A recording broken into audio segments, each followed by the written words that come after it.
Hi everyone. So in this video, we're going to continue to talk about trigonometric substitution. So in the last video, we focused on substitutions where we let x equal some number times sine of theta. And so in this video, we'll see that if you have other types of expressions in your integral, there are other trig functions you can substitute in to achieve kind of the same result that we did in the last video. So first, I want to start this video by sort of thinking about, what is it about like sine of theta? Why was it that sine of theta was a good choice in the integrals we did in the last one? Well, if you think about it, the main identity that we were really taking advantage of was this one, that sine squared of theta plus cosine squared of theta is equal to 1. So because sine squared of theta plus cosine squared of theta is equal to 1, that tells us that 1 minus sine squared of theta is equal to cosine squared of theta. And then that in turn told us that the square root of 1 minus sine squared of theta was equal to, technically there should be an absolute value here, but again, because of the restriction we put on theta, we don't need the absolute value. And so basically, because we had expressions that were of the form where we had a number squared minus x squared, that looks like this, right? It's kind of a similar setup to this one. So because the numbers kind of looked like that, if we have expressions of the form a squared minus x squared, that is what told us that we should use the substitution x is equal to a times sine of theta, because basically if you have an expression of the form the square root of a squared minus x squared and you put in x is equal to a times sine of theta, that will give you something that looks like the square root of 1 minus sine squared. So I want to now think about what are some similar things we can come up with, but now using one of the other trig identities. So the one we're going to be focusing on is the one that you get by dividing everything by cosine squared. So that would be tangent squared of theta plus 1 is equal to secant squared of theta. So there's a couple of ways that we can go with this. One of them is that, well, we already have this kind of set up to be, tangent squared of theta plus 1 is equal to secant squared of theta. So if we just take the square root of both sides,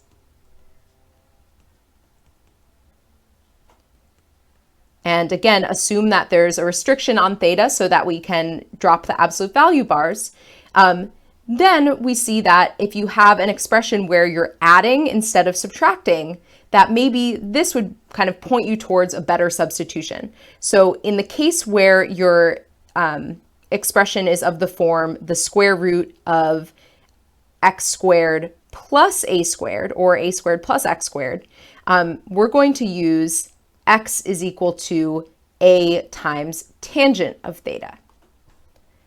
So why is that? Well, it's because if we want to be able to take an expression that looks like this one and do trig substitution, if we were to let x equal a sine theta, we wouldn't get something we would know how to work with, right? We would get something like the square root of sine squared of theta plus 4 or something like that. Or I guess I should say like 4 sine squared of theta plus 4. And that's not useful, right? We only really know how to do a simplification when you have 1 minus sine squared of theta. And so we can't use that same identity. That's where this second identity comes into play. So we'll see examples like that in a little bit. We can also, from this original identity, if you instead were to solve this for tangent, so if we solve this for tangent, we would have secant squared of theta minus 1 is equal to tangent squared of theta. And so if we take the square root of both sides of that one, that's going to give us the square root of secant squared of theta minus 1 is equal to tangent of theta. And so this tells us that if we have expressions of the form the square root of x squared minus a squared, we're going to set x equal to a times secant of theta.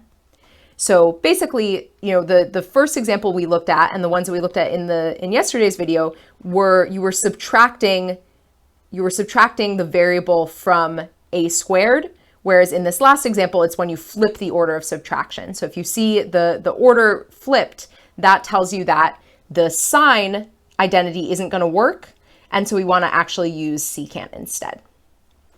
So I want to write this information down on that other page that we started last time, even though I kind of already have it here. I just want to write it down in a slightly more kind of straightforward way. This part here was just kind of show you like, why is it that you want to use these different substitutions in different situations. Okay, so we said last time that if we have expressions or integrals of the form where it contains square root of a squared minus x squared, we use the substitution x is equal to a times sine of theta. Let's add in another one here. So if your integral contains the square root of a squared plus x squared, well, we saw on the previous page that we want to use the substitution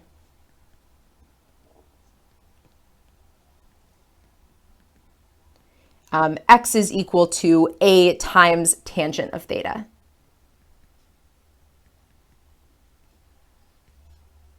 And similarly, we have a restriction on theta that I don't want you to worry too much about, but it's just kind of a technicality, so I'll just write that down here. And after you use that substitution, you're also going to use the identity that says that the square root of 1 plus tangent squared of theta is equal to secant of theta.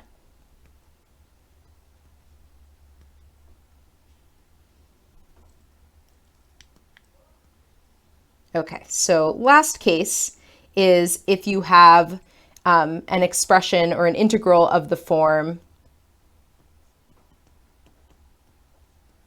where now you're subtracting, but you're switching the order of the subtraction. So the square root of x squared minus a squared. So in that case, you want to use the substitution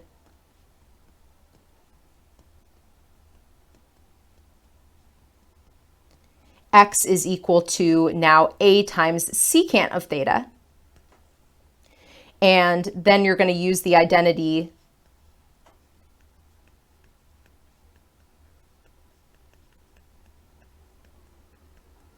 that says that the square root of secant squared of theta minus 1 is equal to tangent of theta.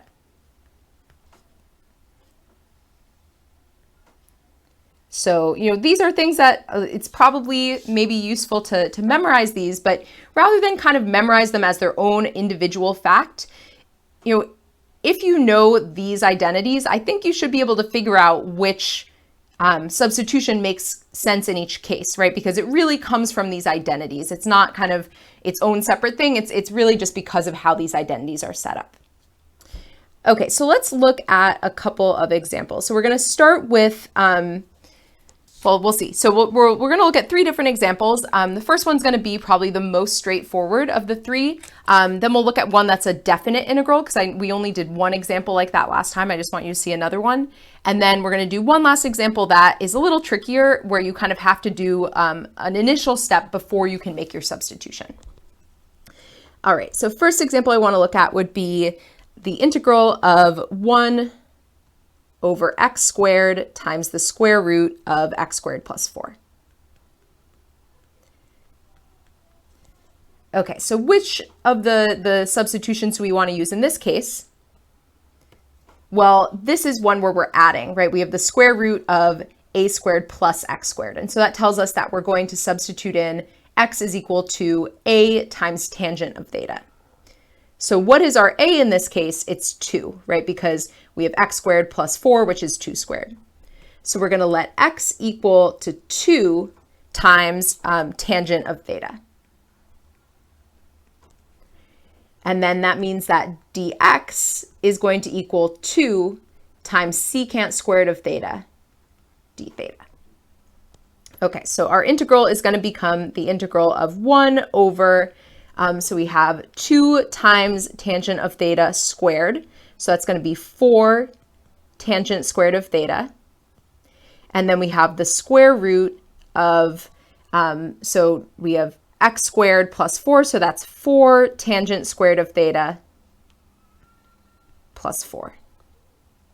And then we have to multiply that by dx, which is 2 secant squared of theta d theta. Okay, so what does this all simplify to? Well, in the denominator, so I'm going to rewrite the numerator, I'll just put the secant squared of theta there. And then in the denominator, we have 4 times tangent squared of theta. And then we can pull out a 4 from both of the parts in the square root. And when we pull those both out of the square root, they become a 2. And so we're left with the square root of tangent squared of theta plus 1. And then we have our d theta. And so now we can use the identity that says that the square root of tangent squared of theta plus 1 is equal to secant of theta. So this gives us the integral.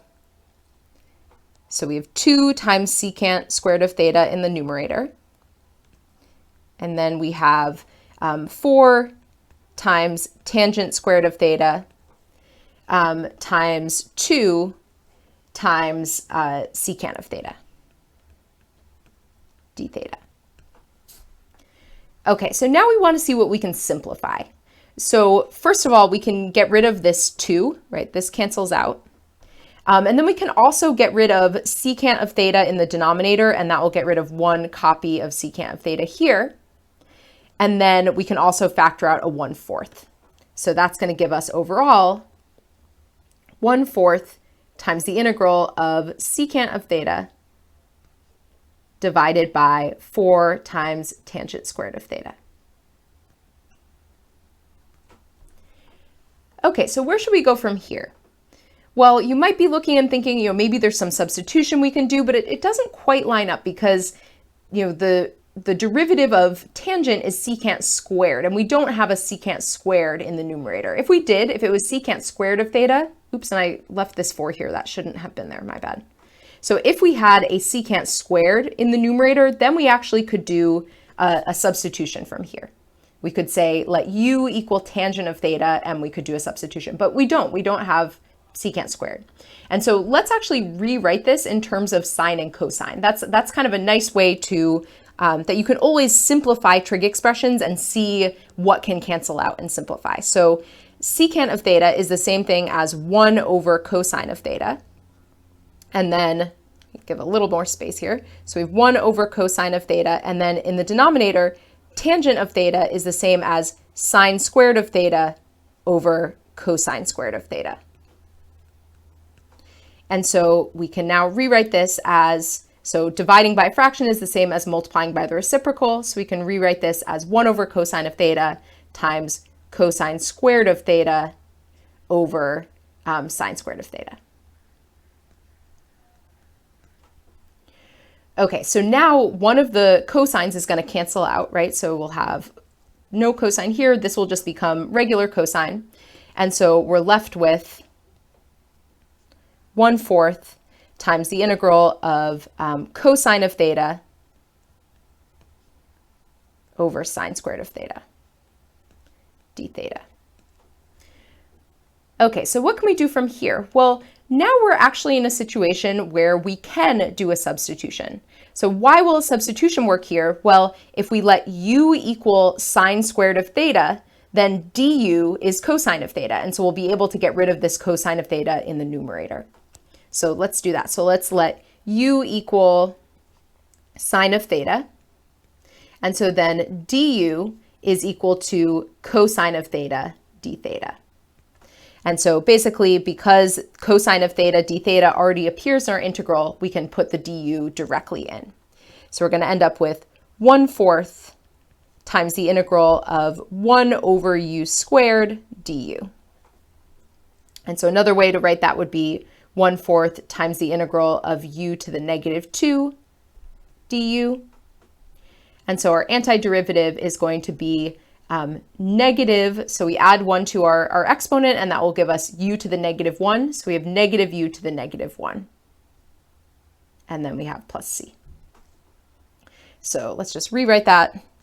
So that is negative 1/4 u to the negative 1 plus c.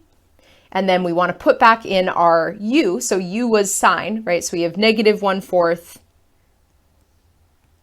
And I want to be careful here. Let's actually not write it, because if we write sine to the negative 1, that's going to look like we're talking about inverse sine, but we're not. So let's actually maybe rewrite this. Instead of as u to the negative 1, let's just write it as 1 over 4u, right? Because u to the negative 1 is the same as 1 over u. And so now this is going to be the same thing as negative 1 over 4 times sine of theta plus c. And another way to write that would be, so 1 over sine of theta is the same as cosecant of theta. So this is the same as negative cosecant of theta over 4 plus c. Okay, so now we have to go back and look at our substitution in order to draw a triangle and basically get everything back in terms of x. So we set x equal to 2 times tangent of theta. So let's write that down here. So we had x is equal to 2 times tangent of theta. And so that means that tangent of theta is equal to x over 2. And what is tangent? Well, tangent is opposite over adjacent. So this triangle is going to look a little different from the ones we did in the previous video. So if this is our angle theta, then the opposite side is x and the adjacent side is 2. And so if you use the Pythagorean theorem to find the other side, so if we call this c, we would have c squared is equal to 2 squared plus x squared. And so we would end up with the square root of 4 plus x squared. Okay, and so now what do we need to do? We need cosecant, right? That's the trig function that we actually have to translate back into x. And so what is cosecant of theta? Well, cosecant is the reciprocal of sine, right? So it's going to be the hypotenuse over the opposite. And so if we look at our triangle and we look at where theta is, that means we're going to have the square root of 4 plus x squared is our hypotenuse, and then the opposite side is x. So now we can go and put that back into our answer here. And so we're going to have negative square root of 4 plus x squared over x over 4 plus c. And so a nicer way to write that would be negative square root of 4 plus x squared over 4x plus c.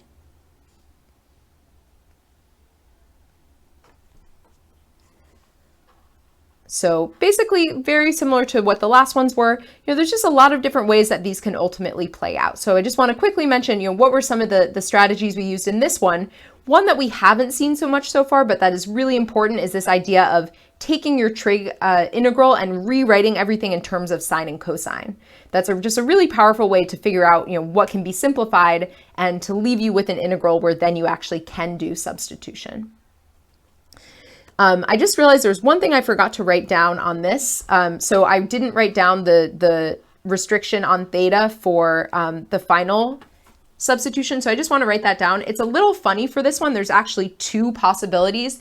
And again, I just wouldn't really worry about it. But basically, just think of these angle restrictions as being whatever restriction makes it so that your substitution is 1-to-1. So we talked about what that meant yesterday. And that also guarantees that when you do this square root business, that you don't need to put the absolute values.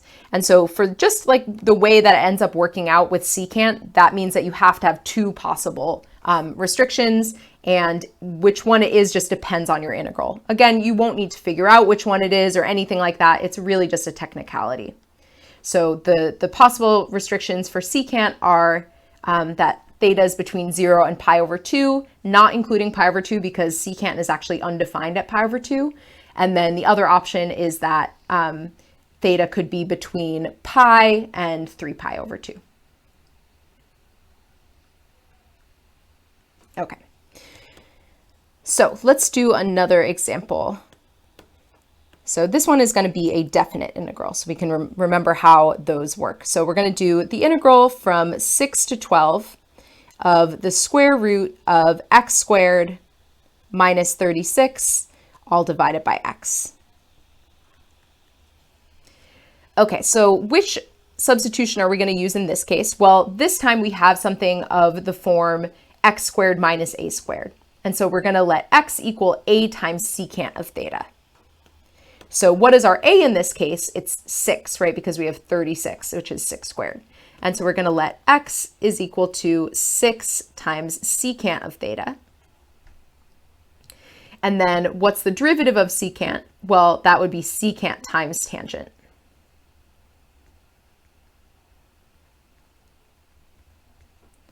Okay, so let's go ahead. Oh, and actually, before we do that, we also need to change our bounds, right? So I just want to remind you how that works. So to change the bounds, it's basically the same idea as with like regular substitution.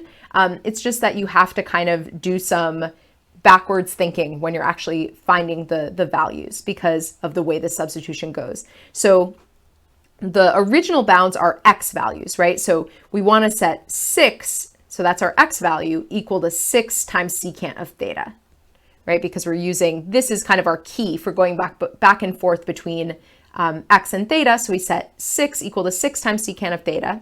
So that will give us 1 is equal to secant of theta. And so now we have to think about what is secant. So secant is the reciprocal of cosine, right? So if secant of theta is equal to 1, that's the same thing as cosine being equal to 1. So let's set that would mean that theta would be equal to pi, right? Not pi, 0. My bad. So why 0? Because 0 is the angle where cosine is equal to 1, and so the reciprocal of cosine will also be equal to 1.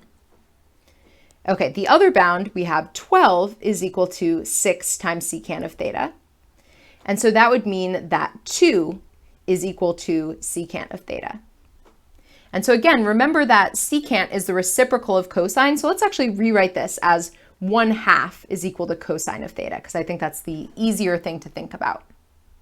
Right? So just kind of taking the reciprocal of both sides. So we just want to think about, what is the angle where cosine is 1/2? So that would happen at an angle of pi over 3, right? If you go to an angle of pi over 3, we have an x coordinate of 1/2, a y coordinate of root 3 over 2. And so our angle is pi over 3.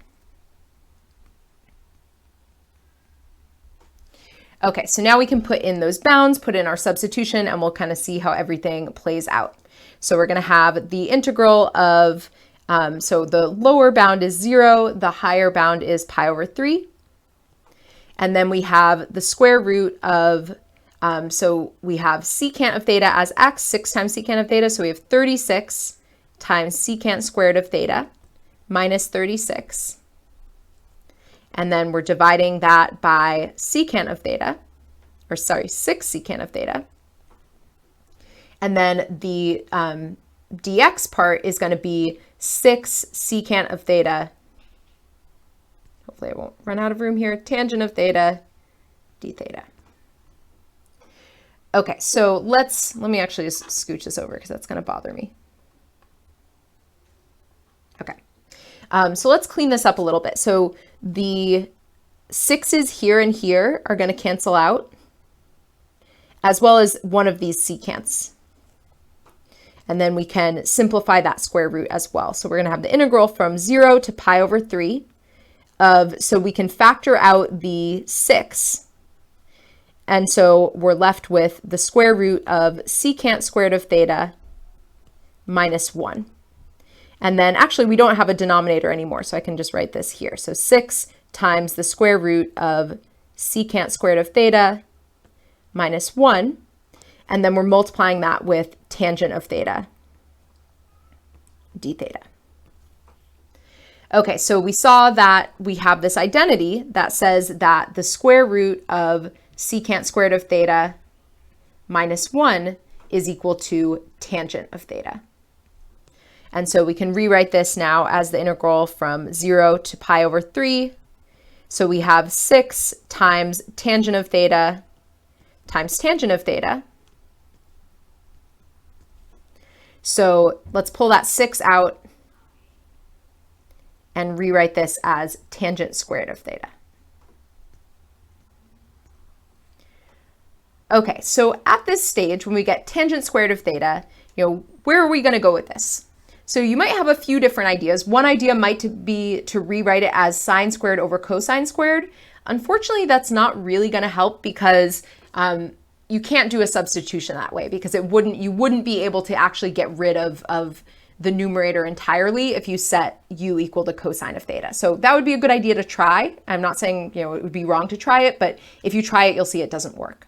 So at this point, what I would probably do is go back to this table of integrals and just like remind yourself, what are the ones that we do know? So we don't have an antiderivative for tangent squared, right? But we do have one for secant squared, right? We know that the antiderivative of secant squared is tangent. And additionally, we know that there is an identity that relates tangent and secant. So if we use that identity, then we can change this integral into being in terms of secant, and we'll actually be able to find the antiderivative. So let's use that identity.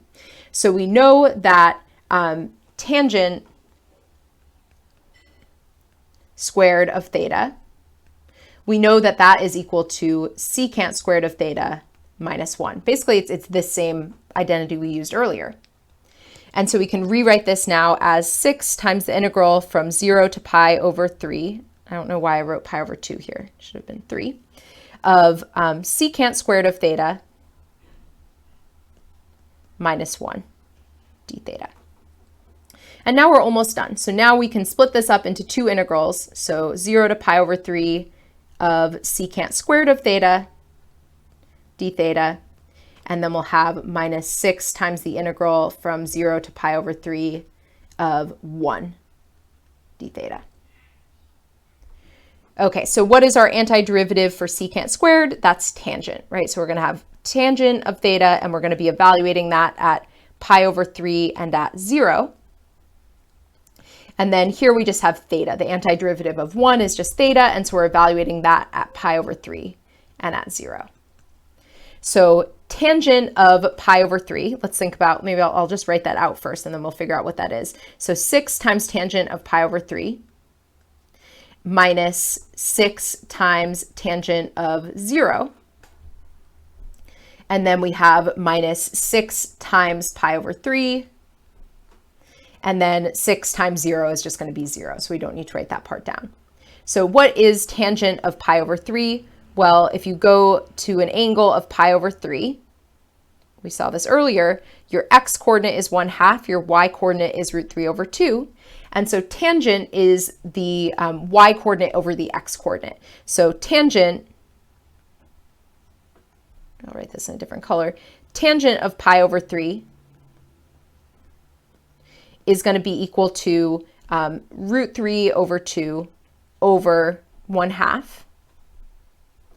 And that simplifies, you can get rid of these 2's, that simplifies to just square root of 3. So now we have 6 root 3, oops. And then tangent of 0 is 0, right? Because if you go to an angle of 0, the x coordinate is 1, the y coordinate is 0. So you do 0 over 1, you get 0. So we're left with 6 times root 3 times, or minus 6 pi over 3, which simplifies to 2 pi. And that's our answer. And by the way, you might be able to type in tangent of pi over 3 on your calculator.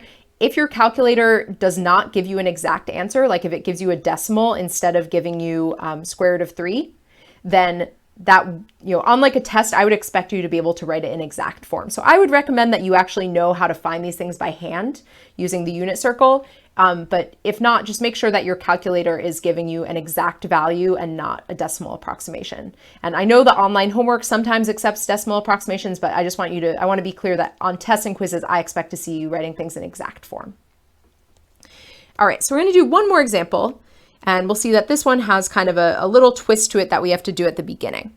So we're going to integrate x cubed times the square root of 49 plus 25x squared dx.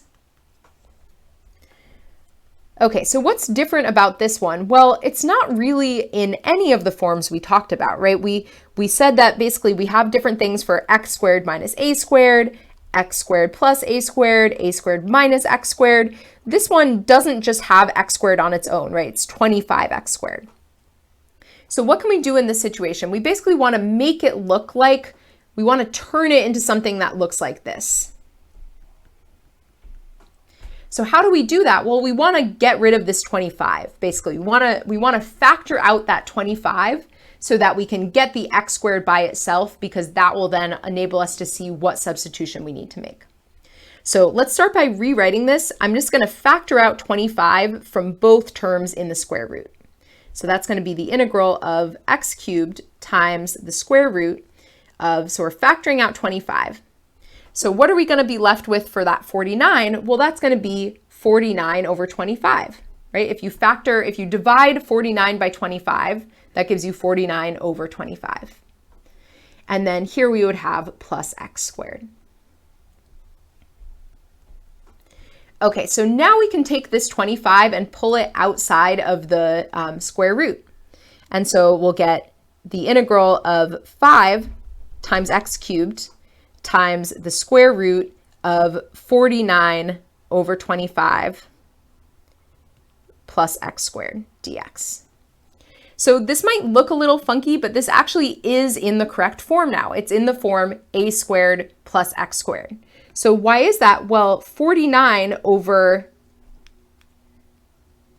25, that's the same thing as 7 over 5 squared.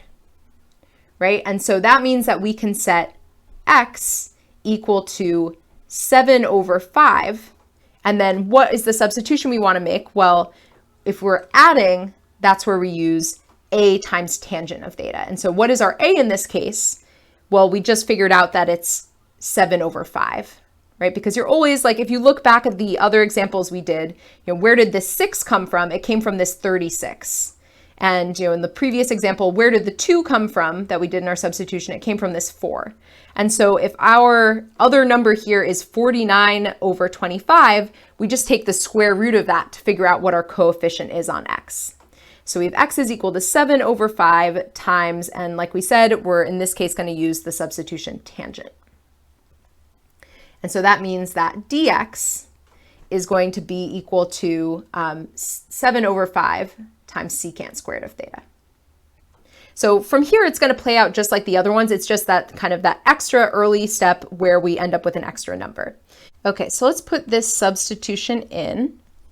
So we're going to have the integral of 5 times, so when we go and do x cubed, we're also going to have to cube the coefficient, right? So we're going to have 7 over 5 cubed times tangent cubed. So 7 over 5 cubed is equal to 343 over, but then instead of saying 5 cubed, maybe, or instead of actually multiplying that out, notice that we have a 5 being multiplied with it. So I'm actually just going to write this as 5 cubed, because then we can cancel out this 5 and make this 5 squared.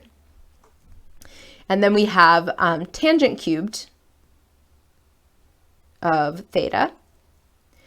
And then what's going to happen with this square root? Well, we end up with the square root of 49 over 25 plus 49 over 25 times tangent squared of theta. So that's just because, again, we're squaring the coefficient as well as the tangent part. And then we also have at the end this 7 over 5 times secant squared of theta. And I forgot the d theta here for some reason. So there should have been a d theta. Okay, so I know there's a lot of numbers here, but just like we've seen with the other ones, these numbers don't really influence the calculus. They're just numbers that you have to kind of sweep to the outside of the integral and multiply in at the end. So let's see what we have. So we have the integral of 343 over, so now we have 5 squared, so that's 25. We have tangent cubed of theta. Then here we can pull out, as we've been doing on the other ones, we can take out a 49 over 25 and take the square root of that and then pull that outside of the square root. So what's the square root of 49 over 25? That's 7 over 5. So we have 7 over 5 times the square root of 1 plus tangent squared of theta.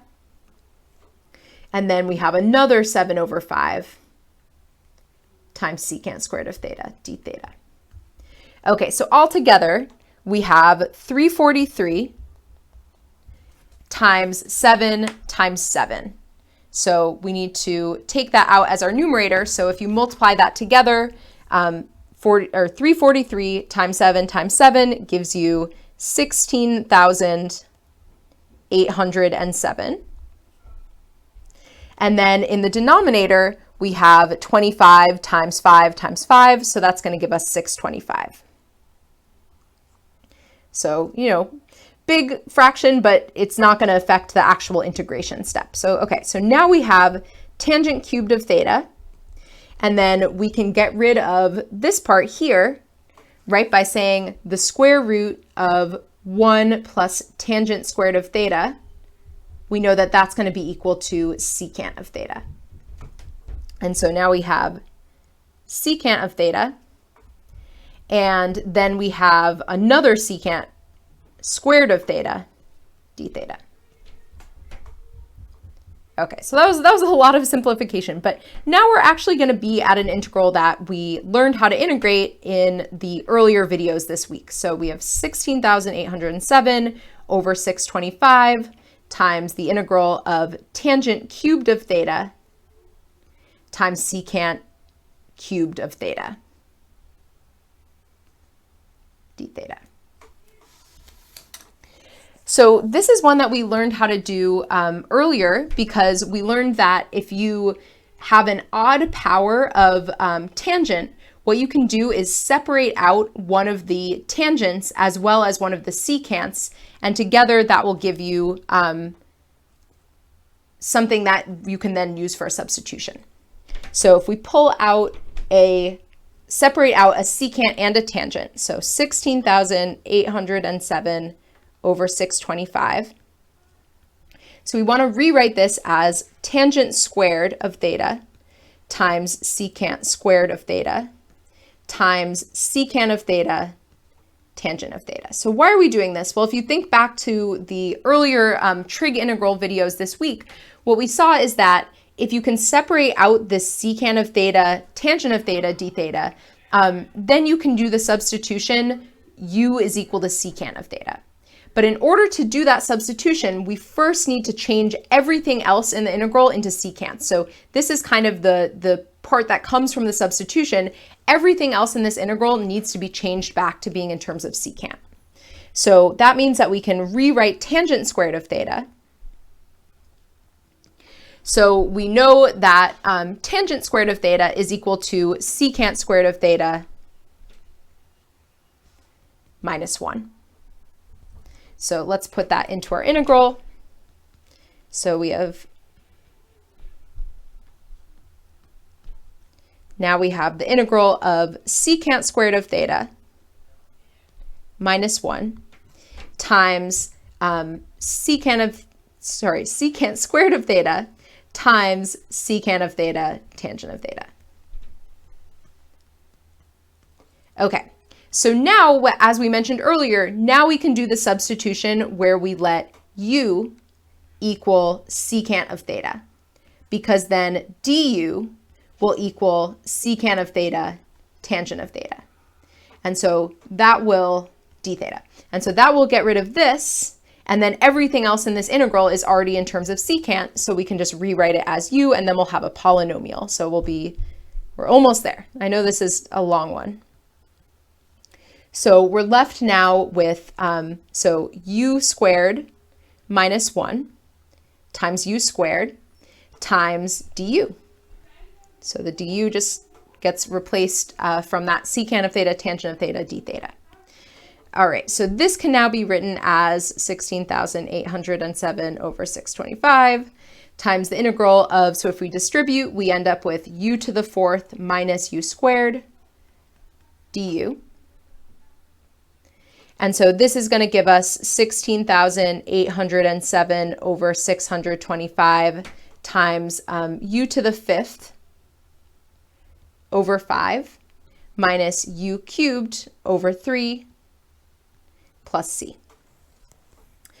All right, so now we have to go back to we need to go back to theta from u. And then after we've done that, that's where we'll finally get back to x. So if we look at our u substitution, that means that we have the following. So we're going to have secant to the fifth of theta over 5 minus secant cubed of theta over 3 plus c. So now we're going to draw the triangle in order to recover what secant of theta is in terms of x. So let's look back at our substitution. So our original substitution we did was that x is equal to 7 over 5 times tangent of theta. So we have 7 over 5 times tangent of theta is equal to x.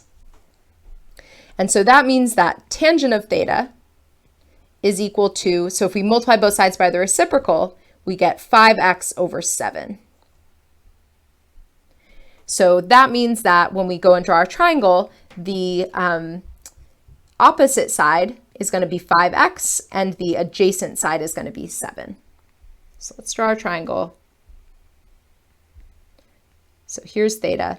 The opposite side is 5x, the adjacent side is 7, and so the hypotenuse is going to end up being, if you use the Pythagorean theorem, you're going to get 49 plus 25x squared.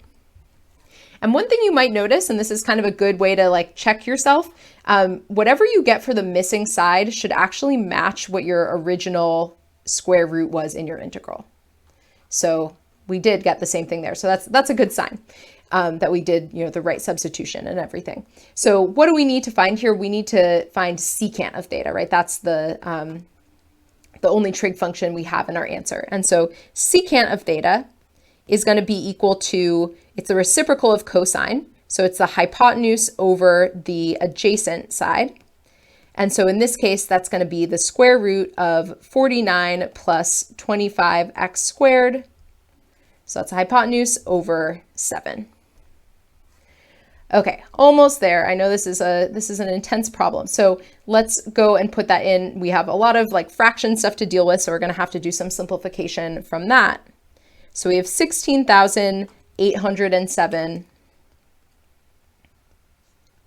over 625. And then we're multiplying that with, so we have secant to the fifth. So that means we're taking the square root of 49 plus 25x squared over 7. We're raising that all to the fifth. So let's actually just do that right away. And actually, you know what? I think something that might be useful here is to actually, rather than writing them as numbers, write them as whatever they are to a power. I think that will actually make it a lot easier to simplify, because really all the numbers we have here are going to be powers of 5 and 7. So let's just write that as 7 to the fifth. And then that's divided by 5. And then to that, we're going to add or subtract this whole thing cubed. So the square root of 49 plus 25x squared, that all cubed,